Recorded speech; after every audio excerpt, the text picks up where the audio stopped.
Okay, so we're back on the 307, the repair. So the exhaust, we looked at it. Actually, it didn't break.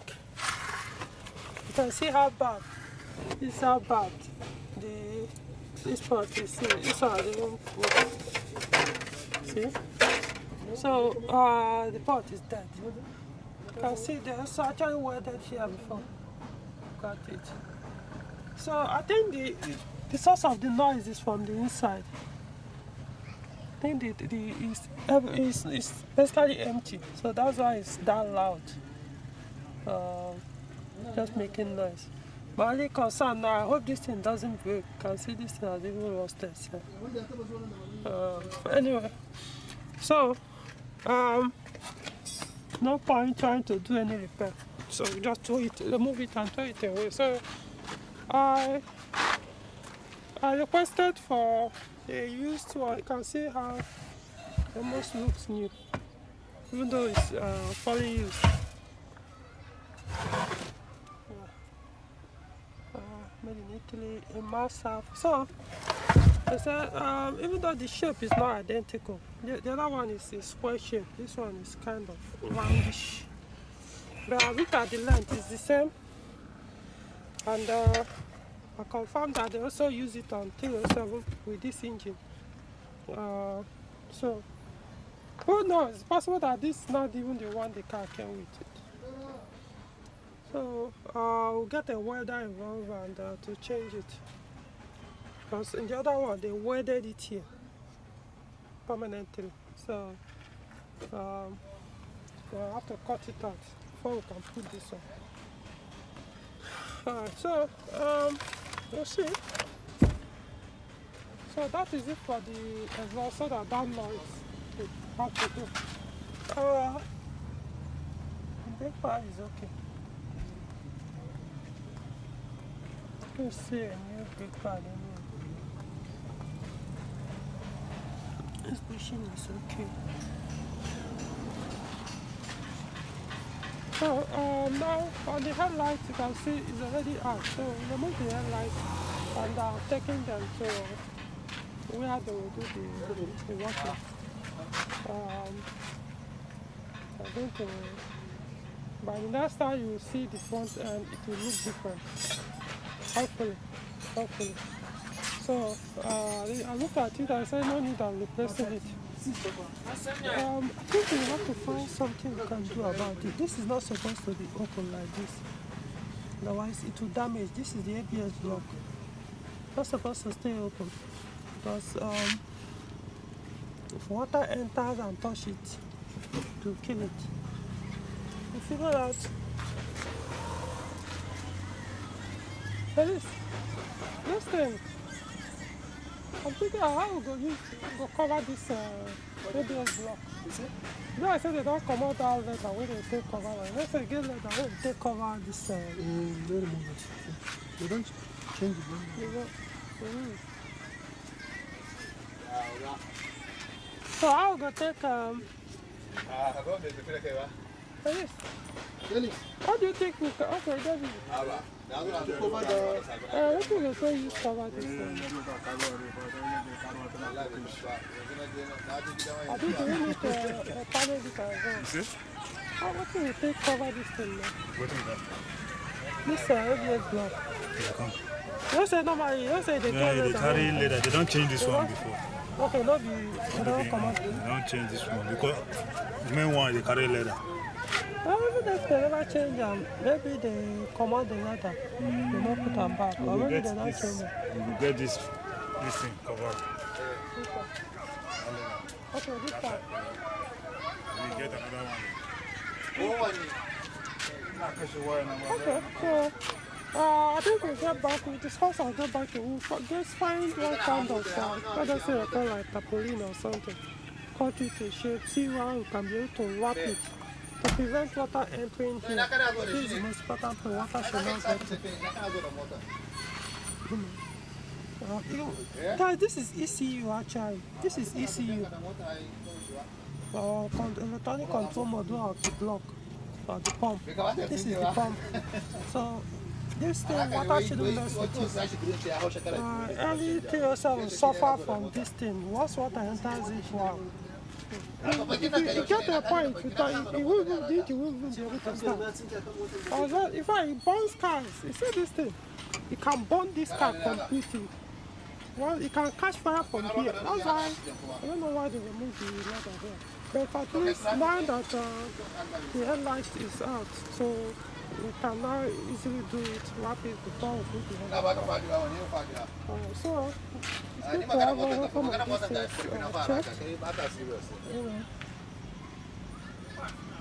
Okay, so now also we've done the service the fuel injectors.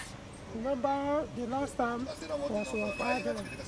So that's why I suggested servicing the injectors. That's how it's been done. So I also decided to look at the spark plugs. So now these are the plugs. I see new spark plug, but not the not the OEM. All I want to do is I want to check this particular model, this NGK, but I want to look at this R6B. I want to know if it's, it can serve in place of that 590 F3. If I'm not mistaken, that's the total part number for this is 590 F3. Is it F2 or F3? I think it's F3. I don't know the Bosch part number anyway. So, if not, I may suggest replacing these part plugs. Anyway. But I have to, something I have to look at. Some of the saying that I didn't even fire very well. Something I have to discuss with the owner. These are new plugs, so don't get me wrong, but they are, number one, not the OEM. So if they are a good alternative to the OEM, I need to be sure. So the reason why, even though once you accelerate the car, it accelerates very well, moves well, but when it's cold, the way it starts, it's not good. So look at that, I shall confirm this. Maybe if it doesn't, if it's okay with you, put them back. Otherwise, you get a new OEM. But just as like I say, even the so-called OEM, now, who knows if they're actually OEM. Yeah, if you put them, they work, but can I confirm that they are OEM? Okay, so auxiliary belts, now you can see, they've been changed. This is the, oh, we forget to turn the engine so that we'll be able to see it where the number is. But you can see this is gates. Let me see if I can zoom in so I guys can see it.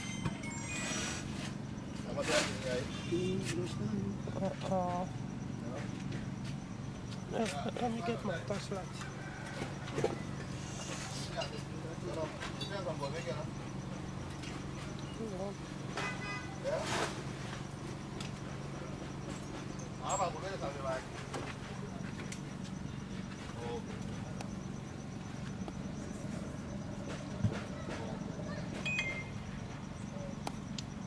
It's not.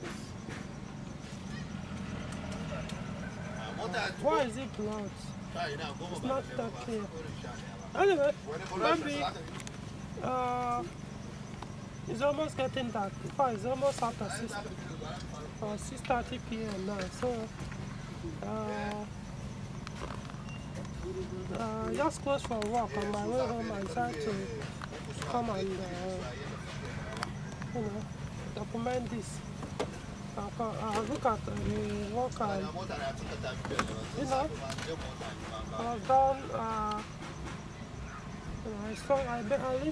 left some instructions, so I just wanted to confirm.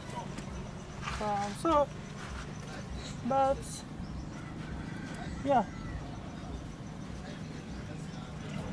Okay, so let me not bother waste so much time. We'll check it next time when it's much better.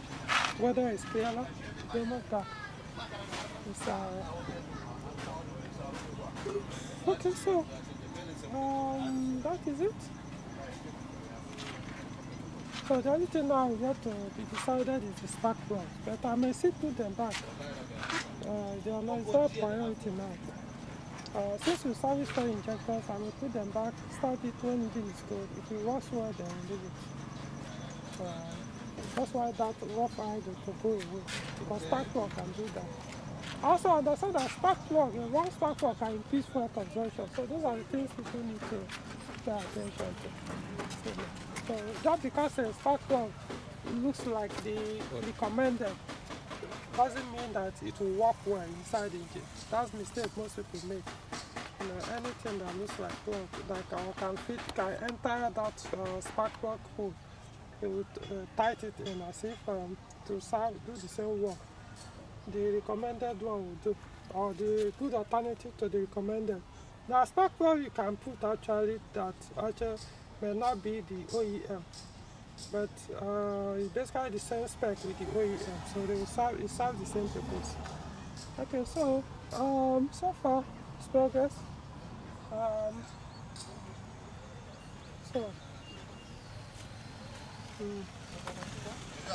Okay, so we'll keep you guys updated. By the time the headline comes in, we'll deal with this. So,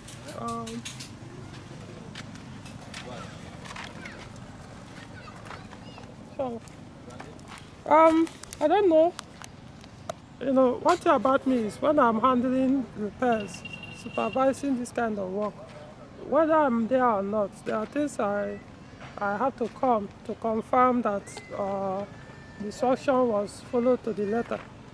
So that's the way I work. Now, so it's not every time I'll be available to do some of the work, but there's some work I insist. If I'm not available, you have to hold on until when I'm available to bring the vehicle, or you find someone else. But there are some that, this can be done in my absence, but I will be the one to tell the mechanic I work with, say it must be done this way, or wait, I will request for the parts, they will bring the parts to you to mount, or remove this, somebody is coming to pick it up to take it to somewhere to have it repaired and bring it back for you to mount it. That's how I operate. People that repair their cars or pay those consultant service fee or bring their vehicle to me will tell you this. I'm as transparent as you can tell. So I'm not trying to. There are people that always like to package themselves, differently when it comes to online. The way you see me now is where I live. So, oh, by the way, this is one, this is one I used today. That's the VC scoop. Yeah, this one too has been sleeping for a while, so I decided to wake him up today. Funny thing.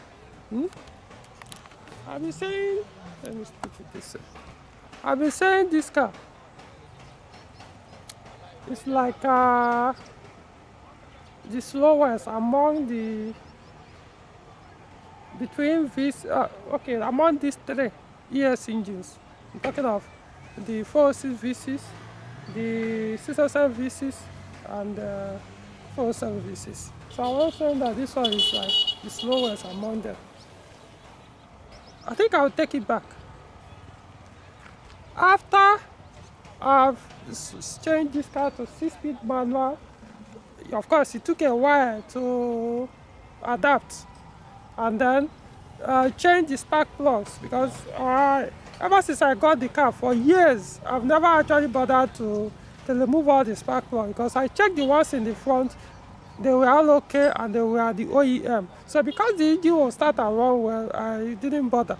The new OEMs are no longer available, at least in Nigeria. So I was like, since they are working, why bother replacing them with something that they are not OEM, or so I left it until something eventually led me to remove those ones at the rear.